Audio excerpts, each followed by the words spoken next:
नमस्कार शेतकरी मित्रांनो, स्वागत आहे तुमचं शेती आणि हवामान यूट्यूब चॅनलमध्ये। तर शेतकरी मित्रांनो जे आहे, आज आहे 4 ऑगस्ट आणि आज रात्रीच्या दरम्यान आपल्याला जे आहे राज्यामधील काही भाग जिल्ह्यामध्ये आपल्याला जे आहे जोरदार ते मुसळधार पावसाची शक्यता आपल्याला पाहायला मिळेल। तर जाणून घेऊया कोणते आहेत ते जिल्हे।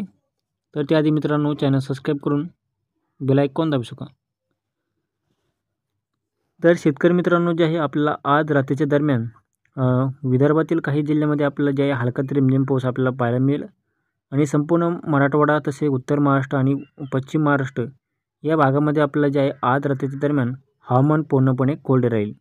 तसेच कोकण भागामधील रत्नागिरी आणि मुंबई आणि दापोली या भागामध्ये आपल्याला जे आहे थोडाफार हलका ते रिमझिम पाऊस आपल्याला पाहायला मिळेल।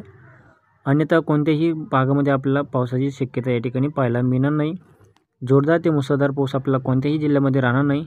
फक्त जे आहे आज मध्यरात्रीपर्यंत आपल्याला जे आहे काही भागामध्ये हलका ते रिमझिम पाऊस आपल्याला पाहायला मिळेल आणि मध्यरात्रीपासून ते पहाटेपर्यंत आपल्याला जे आहे राज्यातील कोणत्याही जिल्ह्यामध्ये आपल्याला जे आहे पावसाची शक्यता राहणार नाही। हवामान जे आहे पूर्णपणे कोरडे राहील। तर शेतकरी मित्रांनो असेच हवामान जाणून घेण्यासाठी चॅनल सबस्क्राईब करून बेल आयकॉन दाबू शकता। धन्यवाद।